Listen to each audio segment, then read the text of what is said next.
मानव जीवन में पल पल परिदृश्य परिवर्तित होते रहते हैं। जीवन विविध घटनाओं की एक अनवरत श्रृंखला है। इन्हीं से संसार निरंतर चलायमान प्रतीत होता है।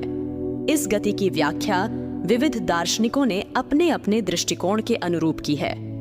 बौद्ध दार्शनिकों ने सर्व अक्षणिकम का उद्घोष किया और कहा कि कोई व्यक्ति एक नदी में 2 बार नहीं नहा सकता, क्योंकि तत्क्षण उस स्थान पर दूसरा पानी आ गया होता है। इसके विपरीत औपनिषदिक दृष्टि स्थायित्व का संदेश देती है तथा परिवर्तन को व्यवहार का मार्ग व सत्य को परमार्थ का मार्ग बताती है। संसार का परोक्ष सत्य चाहे जो भी हो, एक सामान्य जीवन का सच तो विविध घटनाओं का घटना एवं परिस्थितियों का निरंतर परिवर्तन ही है। परिस्थितियों के अनुरूप ही हमारा व्यवहार बदलता है और अंतःकरण भी। सुख दुख, उतार चढ़ाव, प्रसन्नता विक्षोभ, जीत हार आदि की अनुभूतियां प्रत्येक व्यक्ति अपने जीवन में अनेकों बार करता है। यहाँ तक कि हम स्वयं को घटनाओं के प्रवाह में बहता हुआ सा अनुभव करने लगते हैं। घटनाओं के प्रवाह के साथ बहने में लाचारी तथा उसके विपरीत तैरने में हमें थकान महसूस होती है। ऐसे में व्यक्ति को तनाव, चिंता, अवसाद, कुंठा, निराशा, असफलता, हताशा आदि का सामना अनेकों बार करना पड़ता है। मनः स्थिति एवं परिस्थितियों के इस उलटफेर में क्या ऐसे जीवन की कल्पना संभव है जो भीतर से स्थायित्व प्रदान करे? क्या मानव परिवर्तित घटनाक्रमों से परे रहकर अपना जीवन यापन कर सकता है? निश्चय ही इन प्रश्नों का उत्तर हाँ है, क्योंकि स्थायी प्रसन्नता मानव का मूल स्वभाव भी है और अधिकार भी। इस संदर्भ में भारतीय चिंतन में साक्षी भाव की व्याख्या सदा से ही की जाती रही है। गीताकार भगवान श्री कृष्ण अर्जुन को गीता में बार बार इसी मार्ग पर चलने के लिए प्रेरित करते हैं। सुप्रसिद्ध गणितज्ञ एवं ग्रीक दार्शनिक पाइथागोरस ने जीवन के 3 क्रम बताए हैं। वे कहते हैं, ओलंपिक खेलों में 3 प्रकार के मनुष्य आते हैं। प्रथम वे जो केवल क्रय विक्रय करने आते हैं, द्वितीय वे जो खेल में भाग लेते हैं और तृतीय वे हैं जो केवल दर्शक बनकर आते हैं। इसी प्रकार इस जीवन में भी 3 श्रेणियों के लोग हैं। सबसे नीचे वे हैं जो क्रय विक्रय करते हैं, अर्थात सदा हानि लाभ का विचार करते हैं। मध्यम श्रेणी में वे लोग हैं जो इस जीवन के खेल में सक्रिय भाग लेते हैं, तथा उत्तम श्रेणी के व्यक्ति वे हैं जो केवल तटस्थ दृष्टा हैं। इन्हें क्रमशः धन के प्रेमी, यश के प्रेमी और ज्ञान के प्रेमी कहा जा सकता है।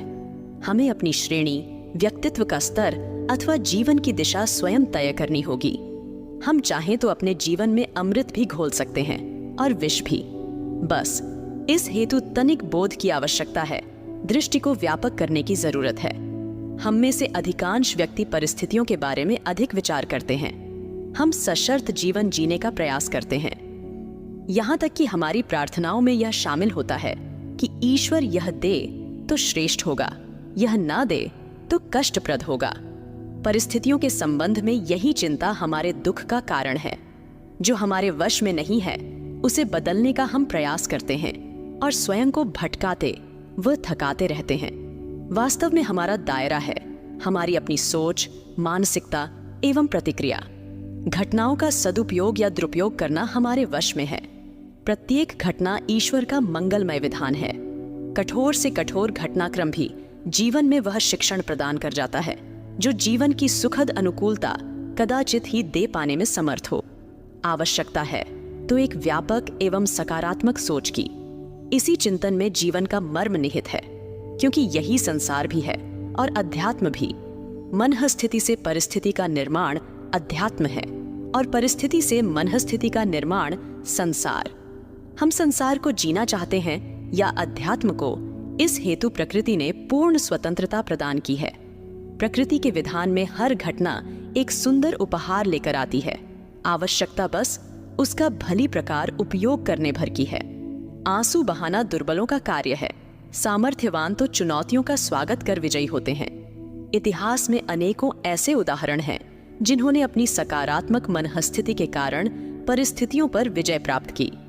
भगवान श्री कृष्ण के जीवन में तो जन्म के पूर्व से ही कष्ट उनकी प्रतीक्षा में थे, फिर भी आजीवन ना तो उनकी मुस्कुराहट कम हुई और ना ही वे कभी किसी से इस बारे में शिकायत करते दिखते हैं।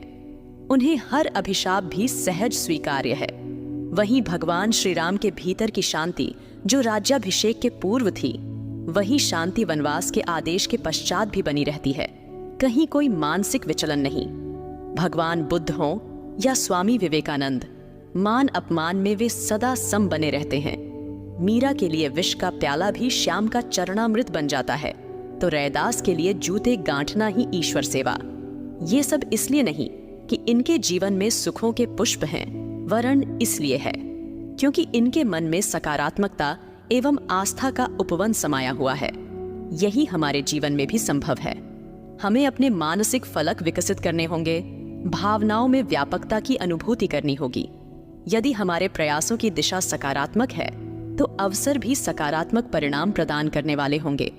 हमें प्रत्येक अवसर के बेहतर उपयोग की कला आनी चाहिए और हमारे भीतर प्रतिकूलताओं का बहादुरी से सामना करने की क्षमता होनी चाहिए। तब न तो कोई व्यक्ति और न ही कोई परिस्थिति हमें हरा सकेगी, न भयभीत कर सकेगी। निद्वंद्व व निश्चित जीवन का सूत्र इसी साक्षी भाव में सन्निहित है। ओम श्री परमात्मने नमः।